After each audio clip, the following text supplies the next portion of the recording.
সরকারি চাকরিতে কোটা ব্যবস্থার সংস্কার করে প্রজ্ঞাপন জারি করেছে সরকার। প্রজ্ঞাপনে বলা হয়েছে নবম থেকে 20তম গ্রেডে নিয়োগের ক্ষেত্রে নতুন রীতি কার্যকর হবে। কিন্তু সরকারি চাকরির গ্রেড বলতে আসলে কি বোঝানো হয়, কোন পদে কি গ্রেড প্রযোজ্য হয়, কোন গ্রেডে কি আছে। গ্রেড মানে হচ্ছে সরকারি চাকরির কোন বেতন স্কেলে নতুন কর্মী নিয়োগ করা হচ্ছে। পদভেদে এগুলো আলাদা আলাদা হয়ে থাকে। অনেক সময় এসব বেতন স্কেলে যেমন সরাসরি নিয়োগ করা হয়, আবার পদোন্নতি পেয়েও সরকারি কর্মকর্তারা নতুন গ্রেড পেয়ে থাকেন। এ নিয়ে পিএইচসির সাবেক সদস্য অধ্যাপক আবুল কাশেম মজুমদার ও বর্তমান সদস্য মোহাম্মদ হেলাল উদ্দিন আহমেদ বেতন গ্রেড এবং শ্রেণীর বিষয়গুলো ব্যাখ্যা করেছেন। তিনি বলেন, ব্রিটিশ আমল থেকে প্রথম শ্রেণী, দ্বিতীয় শ্রেণী, তৃতীয় বা চতুর্থ শ্রেণী হিসাবে নিয়োগের রীতি এখনো চললেও 2015 সাল থেকে এই পদ্ধতি বাতিল করে গ্রেড পদ্ধতি চালু করা হয়। এর মানে হচ্ছে কোন পদে থাকা বেতনের কোন গ্রেডে কাকে নিয়োগ করা হচ্ছে।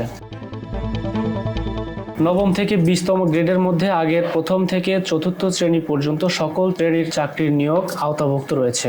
এখন আর এসব পদকে শ্রেণী হিসেবে বর্ণনা করা হয় না, বরং গ্রেড হিসেবে নিয়োগ করা হয়। বিসিএস পরীক্ষা দিয়ে ক্যাডার হিসেবে যারা চাকরিতে প্রবেশ করে থাকেন তারা নবম গ্রেডের বেতনে গেলে আওতাভুক্ত হন। এরপর যখন তারা পদোন্নতি পান তখন তারা পর্যায়ক্রমে উপরের দিকে বিভিন্ন গ্রেডের বেতনভুক্ত হন। সচিব, অধ্যাপক ইত্যাদি পদে চাকরিরতরা প্রথম গ্রেডের বেতনভুক্ত হন। তেমনি অতিরিক্ত সচিব, যুগ্ম সচিবরা দ্বিতীয়, তৃতীয় গ্রেডের বেতনভুক্ত হয়ে থাকেন। প্রথম থেকে অষ্টম পর্যন্ত সাধারণত পরীক্ষার মাধ্যমে নিযুক্ত হন না, পদোন্নতির মাধ্যমে চাকরিরতরা গ্রেডভুক্ত হয়ে থাকেন। তবে কোনো ক্ষেত্রে বিশেষ বিবেচনায় চুক্তিভিত্তিক নিয়োগ হয়ে থাকে। বিসিএস পরীক্ষা দিয়েও যারা ক্যাডারে নিয়োগ পান না তাদের অনেক সময় নন ক্যাডারে নিয়োগ দেওয়া হয়ে থাকে। এক্ষেত্রে সাধারণত তারা 10-11তম গ্রেডে নিয়োগ পেয়ে থাকেন।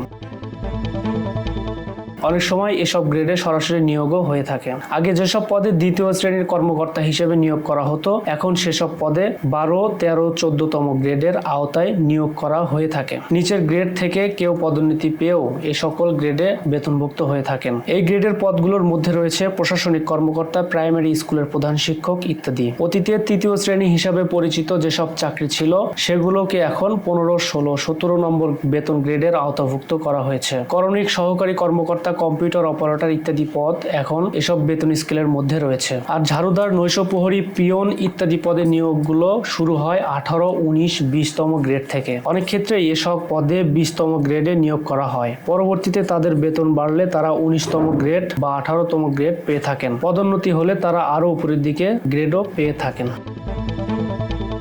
ইমামুল মিল্লাত, টাইম নিউজ।